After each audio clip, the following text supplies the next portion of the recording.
Hello, dear students and learner. Welcome to Easy English classes with Kadu sir. Dear students, today's topic is part of speech.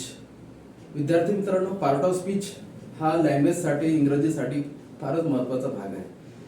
आपण भरपूर काही शिकलो आहे, परंतु prominent reading करत असताना, रायटिंग करत असताना ह्या गोष्टी आपल्याला फेस कराव्या लागतात. पार्ट ऑफ स्पीच, स्पीच म्हणजे लँग्वेज, भाषेचे जे काही पार्ट्स आहेत ते आपल्याला जाणून घेणं अतिशय महत्त्वाचं आहे. तर there are 8 types of part of speech. शब्दांच्या जाती ह्या 8 आहेत मित्रांनो. तर त्याच्यामध्ये प्रॉमिनंट आपण 4 घेतलेले आहेत या ठिकाणी.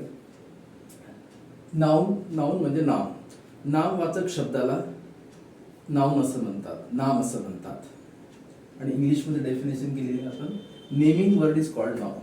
नेमिंग वर्ड ज्याला नाव दिलेलं आहे, इन शॉर्ट. ओके, नाउनचे टाइप्स आहेत: common noun, proper noun, collective noun, material noun, abstract noun. नाउनचे नंबर्स पण आहेत, सिंग्युलर नंबर, प्लुरल नंबर. नाउनचे जेंडर पण आहेत, masculine gender, feminine gender, common gender and neutral gender. Okay, you will see that later. परंतु सुरुवातीला noun, त्याचे definition आणि त्याचे एक्झाम्पल दिलेले आहेत, जसं school, Ram, book, boy etcetera. नंतर मित्रांनो सेकंड पार्ट जो आहे प्रोनाउन्स. प्रोनाउन म्हणजे नामाच्या ऐवजी जो शब्द वापरतो आपण. एखादं नाव असेल, जसं माझं नाव कडू आहे, तर माझ्यासाठी आय शब्द वापरणार, बरोबर आहे. तर असे हे पर्सनल प्रोनाउन्स. नावाचे पण त्या ठिकाणी प्रोनाउन्सचे पण टाइप्स आहेत.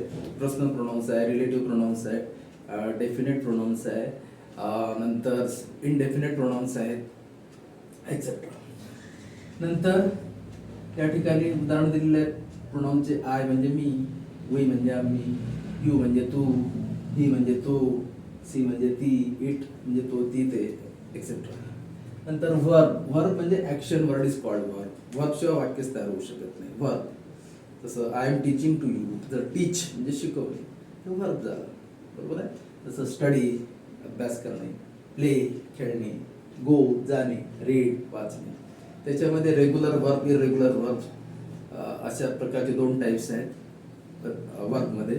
आणि वर्बचे जे फॉर्म्स आहेत, V1 म्हणजे प्रेझेंट टेन्स, V2 म्हणजे पास्ट टेन्स, V3 म्हणजे पास्ट पार्टिसिपल, V4 म्हणजे प्रेझेंट पार्टिसिपल. देन ॲडवर्बचा अर्थ होतो क्रियाविशेषण. क्रियाविशेषण म्हणजे क्रिया केल्याबद्दल जी विशेष माहिती सांगितली जाते त्या शब्दानं, त्याला म्हणतो आपण क्रियाविशेषण. ओके, तर इंग्रजीमध्ये डेफिनेशन दिलेलं आहे, द वर्ड दॅट ॲड और modify. What is that? Verb. It is called adverb. Okay, add plus वर्बमध्ये जसं हॅपीली, स्लोली, सून एक्सेट्रा. तर हे जे पार्ट ऑफ स्पीचचे 4 प्रॉमिनंट जे टॉपिक्स आहेत हे तुमच्या नक्कीच लक्षात आले असतील. नेक्स्ट व्हिडिओमध्ये आपण येणारे जे काही प्रिपोजिशन्स आहे, कंजक्शन आहे, इंटरजेक्शन आहे आणि ॲडजेक्टिव्ह आहे, हा पार्ट सांगतो. सो